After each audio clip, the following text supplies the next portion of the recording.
Welcome to I'm Right, You're Wrong, Don't Let Them. I'm your host, Del T. Bobbins. For those of you who have been here before, we'll jump right in. Everyday experiences, the important stuff like does the toilet seat lid stay up or down, all the way to dating site ethics and gentle parenting and everything in between.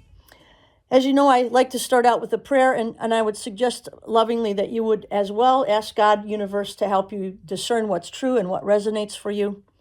For me and for those of us sharing in the world, it's a prayer taken from Peggy Hall from thehealthyamerican.org. It's a beautiful prayer. It says, God, I long that people might hear the truth. Give me assistance in reaching others with my heart uplifted for grace and wisdom. Guide me to share my views with fullness of truth, clarity of thought, proper expressions, fervency and conviction, guided by your wisdom and light. Keep me conscious of my faults and flaws. Open my heart to hear the sorrows of others, and shine your light of comfort and peace so that no soul may be lost to your love. Strengthen me by your Spirit. Stand between me and all strife so I may speak fully and freely and do this work that you have called me to do. Anyway, today we'll start out with dating site ethics. I mean, for those of you that are single, you know, it's kind of hard these days to meet organically. And so we jump on dating sites, which are just kind of a nightmare. But every now and then you might meet somebody. But, you know, there's the bigger dating sites have a lot more subscriptions. But there is a dating site called Spiritual Singles. It's also found under Conscious Singles and Green Singles. The same database, but just different front doors to get in. Jill founded it. She's an amazing lady. She truly attracts quality folks. It may be not as big as the other dating sites yet, but they're really quality people.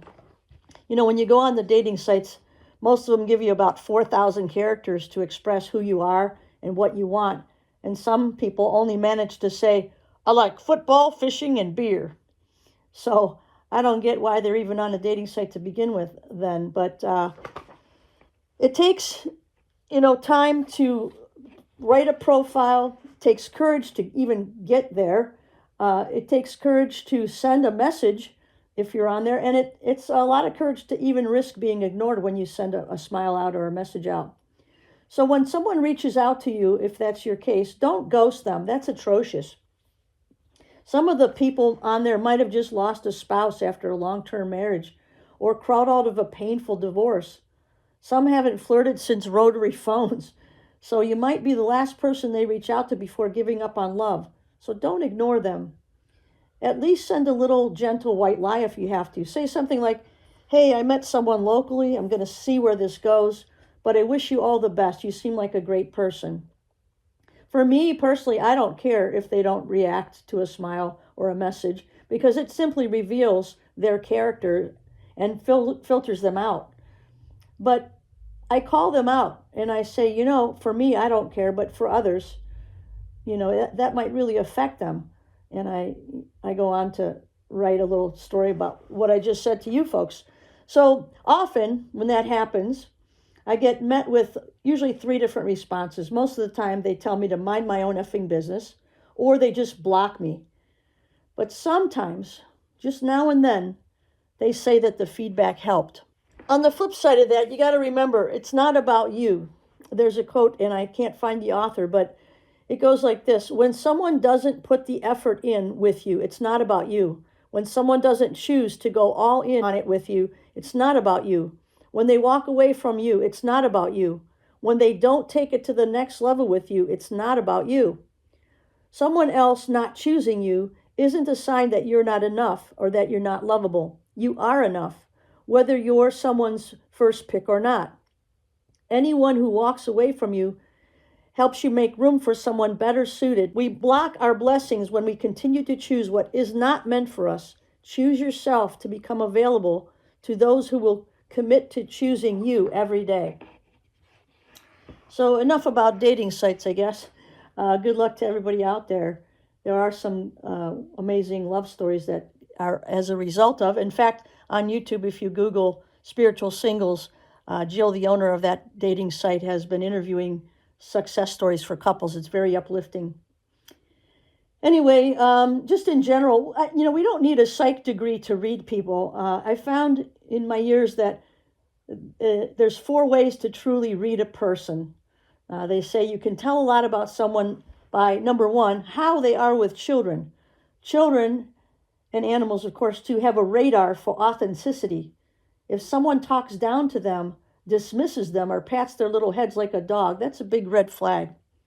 Number 2 is how they are with older people. Patient, respect, slowness, or do they show an irritation or superiority? That's pretty revealing. Number 3, how do people behave in a long line? Do they huff and sigh and glare at everybody around them, checking their watch like the world owes them speed? Or do they take the time to chat with everybody, share a laugh, or even a smile at the person behind them?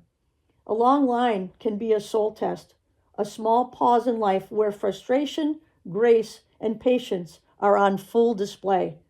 And finally, number 4 is how they react when Christmas lights get tangled up. That's the soul's MRI, isn't it? Anyway, when you deal with people that are difficult, a friend, a spouse, a child, whomever, in most of the difficult interactions, if you do the following, along with prayer, of course, things usually turn around. So first, realize and recognize. Next, refuse and release. Then relax and regroup. Rephrase and reassess. And then resume with renewed energy. That's all in the book as well on Amazon. These steps aren't really magic, but they are maturity. And just when you think about giving up on things, just look how far you've come. The hardest battle I think we face is within ourselves. There's a great TED Talk. It's called Own Your Behaviors, Master Your Communications. Also called The 5 Chairs. It's a great TED Talk, so check that out. There's tiny little domestic battlegrounds that reveal compatibility, neurosis, upbringing, trauma, or possibly whether you should even share a bathroom with someone. So 1, the toilet paper. So if I'm right, you're wrong, don't let them. Again, it's not that I'm right and you're wrong. It's coming back to love, and everything you do is right. And in the absence of that is fear. And so that's what's wrong. But anyway, these are just some fun things. Which is the correct way to put that toilet paper, over or under? It's designed actually to go over because it's easier to tear. There's less wall contact with your hand, fewer germs. And if you disagree with this, you're wrong, but lovingly. Anyway, the toilet seat, up or down. Now, not the seat that it's actually the toilet lid. But there's surprisingly passionate arguments on both sides of this. Some people insist that the lid should always be closed because it looks neater and avoids the dreaded that everything flies into the air when you flush. Fair enough, no one wants to have that back spray all over your bath towel and your toothbrush. But here's the other side of that coin. And it's the one I'm currently siding with.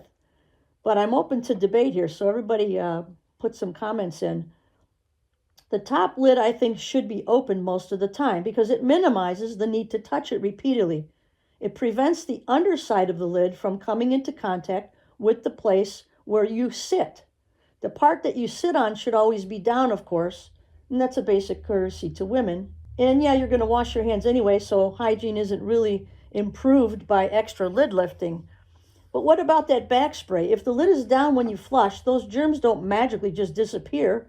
They land on the inner side of that lid where you sit, right near your most private parts. So to avoid that, you'd have to sanitize the seat every single time you flush, which is frankly a lot of work.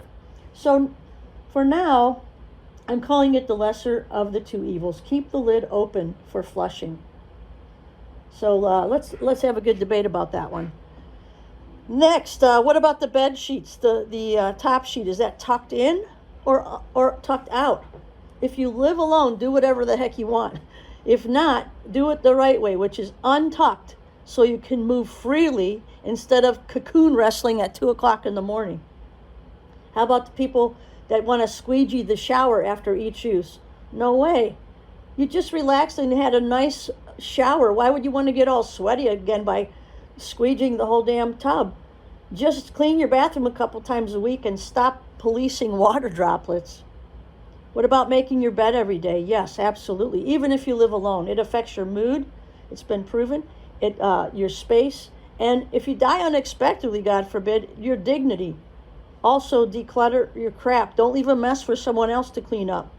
Minimalizing is emotional hygiene. That's been proven over and over. We'll just throw this in here because it's a good quote. It says, a different opinion than yours is not misinformation. A different opinion than yours is not disinformation. A different opinion than yours is not hate speech. A different opinion than yours is not racism. A different opinion than yours is just a different opinion than yours. What about this gentle parenting going on? I mean, should you tell your kids what to do? Of course, lovingly and thoughtfully, before you pretend not to, and then let them get away with stuff. So let's take this example. Your kid is going to the prom. Your son's in high school, headed off to his first big dance. As a mom, you're excited, maybe a little bossy, just like me as a firstborn, but it comes from a place of wanting to help him to have a good experience. Before he steps out the door, you say, don't forget this, remember that, make sure you get her a corsage. Then the older sibling might roll their eyes and say, Mom, quit being so controlling. Let him figure it out for himself. Let them. Sure, you can let them figure it out, but only after you don't let them. Give him the basics. Because if he's never been to a prom before, how would he know if it's expected to bring a corsage? It's not instinct, it's tradition. And if nobody tells him, he could show up empty-handed. His date would feel overlooked, and he would feel like crap over something that would have been preventable. After giving the guidance, not just in this example with your kids, but to all of us, hold each other accountable in the world, after you give the guidance, and after people now have some tools and information to think for themselves, then let them conduct their own experience, but only after you don't let them. Independence isn't taken away, but it's built on a foundation. There's a big difference between controlling someone's life and being a good Samaritan within it. If you walk past a struggling child or a stranger on the ground, or you see suffering or injustice, it'll just continue. Silence doesn't make you enlightened. It just makes you a bystander. Helping is not interference. Guidance is not domination. Sharing what you've learned isn't taking away autonomy. It's care, it's love, and it's part of our role. The opposite of love isn't hate, it's indifference. So yes, let them do it their way, but only after you don't let them. After you've given them what they need to step into the world confidently and thoughtfully. So again, let's hold each other accountable when we see bad behavior continuing to happen. Thanks for joining. See you in the next episode. God bless.